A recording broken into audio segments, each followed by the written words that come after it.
Outra coisa que também causou muito debate internacional foi a mudança da doutrina nuclear da Rússia. A gente viu declarações do próprio Putin, o Vladimir Putin, presidente da Rússia, e também de generais russos, né? Também falaram sobre isso. E, enfim, você teve um aumento da tensão, porque a gente tem visto também declarações de representantes da Casa Branca, do próprio Biden e de alguns chefes de Estado, meio que incentivando a Ucrânia a atacar dentro de território russo. E houve ataques dentro de território russo, ataques com drones, houve até vítima, teve uma senhora que morreu nos arredores de Moscou. Então, como é que está? Porque a Rússia ela tem o maior arsenal nuclear do mundo, né? E, enfim, então há todo um debate sobre até que ponto ela usaria esse arsenal, né? Como é que estamos nesse ponto? O que você disse está corretíssimo. Na verdade, toda essa discussão começou por causa de um assunto que a gente chegou a comentar a última vez que a gente se encontrou, que era o fato de que o Reino Unido e os Estados Unidos estavam considerando a possibilidade de fornecer autorização para que a Ucrânia utilizasse mísseis de longo alcance produzidos em países da OTAN, inclusive Estados Unidos e Reino Unido, para fazer ataques dentro do território russo. Por exemplo, em objetos de infraestrutura crítica russos ou em cidades russas, etc., ataques bastante dentro do território, né? Então, seriam mísseis de longo alcance, mísseis que a Ucrânia não possui e que a Ucrânia não consegue operar sozinha, porque são mísseis que necessitam de satélites para que você possa ter a geolocalização exata dos alvos a serem atingidos. Então, por definição, seriam mísseis que as forças as forças ucranianas não poderiam operar sozinhas. Então, com certeza, seriam necessariamente ataques coordenados, né, nos quais a gente tem um país nuclear, que no caso Estados Unidos ou Reino Unido, auxiliando um país não nuclear a realizar um ataque dentro do território russo, né? E assim fica bastante claro de que um ataque como esse poderia levar a uma escalada nuclear, da mesma maneira que um ataque de mísseis de longo alcance no território norte-americano poderia levar a uma escalada nuclear. Caso o México, por exemplo, recebesse mísseis de longo alcance da China e utilizasse esses mísseis de longo alcance com autorização e apoio da China para atacar Washington ou atacar uma usina nuclear norte-americana, a gente não tem muitas dúvidas de que a reação da Casa Branca seria muito forte, né? E é o mesmo caso aqui para Moscou. A reação seria muito forte em caso de um ataque de um país não nuclear, no caso a Ucrânia, mas com apoio de países nucleares, utilizassem essas armas para atacar Moscou. Então, a liderança russa ficou numa situação complicada, que é você ver as autoridades de um país que está usando, né, que coloca você como adversário na sua doutrina de segurança, no caso dos Estados Unidos, discutindo se pode te atacar ou não pode com armas deles, com ajudas de satélites deles. Então, a Rússia precisava responder de alguma forma, até para garantir sua própria segurança, e a maneira que foi encontrada foi fazer mudanças num documento muito importante aqui, que é a doutrina nuclear russa. O que é a doutrina nuclear russa? É, na verdade, um documento doutrinal, que são esses documentos que trazem diretrizes para o Estado, são documentos de Estado, que são aprovados de 4 em 4 anos, ou até mais longo prazo, que ele vai dizer o quê? Quais são as condições nas quais a Rússia utilizaria armamentos nucleares. Todos os países nucleares reconhecidos pelo TNP, que é o Tratado de Não Proliferação de Armas Nucleares, todos eles têm a sua doutrina nuclear. Então, qualquer um de nós, a gente pode buscar esse documento, estudar esse documento e entender como que esse país vê os seus arsenais nucleares e em quais circunstâncias esse país utilizaria armas nucleares.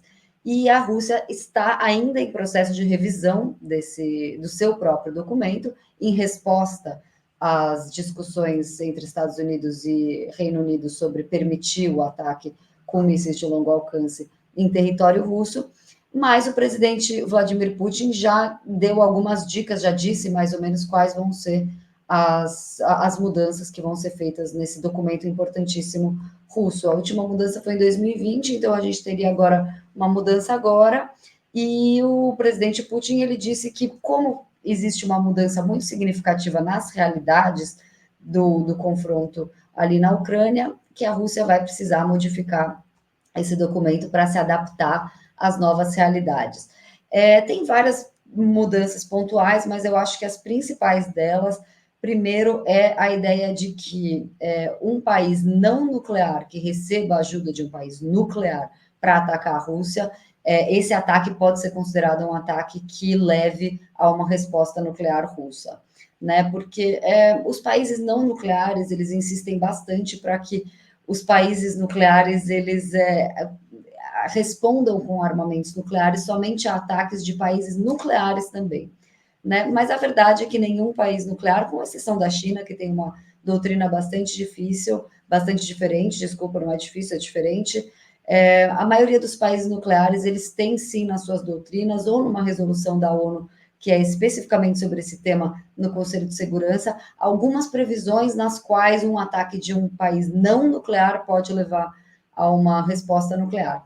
E a Rússia, então, vai colocar que caso você seja um país não nuclear, mas esteja tendo apoio e participação de países nucleares nos seus ataques contra a Rússia, aí sim a Rússia poderia, de fato, utilizar um armamento nuclear. Uma outra condição que a Rússia está modificando é que antes os ataques feitos contra a Rússia, que poderiam levar a Rússia a usar uma arma nuclear, eram ataques que colocavam em perigo a existência do Estado russo, a própria existência do Estado. Então, essa era a formulação que a gente tinha no documento. Agora, tudo indica que vai ter uma mudança e vão ser ataques que colocam em risco a soberania do Estado russo, não necessariamente a sua existência, mas a sua soberania. E isso, por alguns especialistas, foi visto aí como um aumento da possibilidade do número de cenários nos quais as autoridades russas pensariam em utilizar armas nucleares. O fato de você ter ataques de cruzamento de fronteira também vão ser incluídos. Então, antes era muito interessante que o principal cenário era o cenário de ataques de mísseis balísticos contra o território russo, e hoje a gente vai ver que não serão só ataques de mísseis balísticos, mas ataques fronteiriços, ataques com drones, né, que aí a gente vê uma modernização mesmo da doutrina, porque hoje em dia os drones têm um papel muito significativo não só no conflito ucraniano, mas no conflito moderno. Então, ataques com drones, ataques massivos com drones também vão ser incluídos aí dentre esses cenários possíveis de uso de armas nucleares, com mísseis de cruzeiro também, que são mísseis que normalmente não têm um alcance um pouco menor do que os mísseis balísticos. Os mísseis balísticos são os mísseis intercontinentais, né?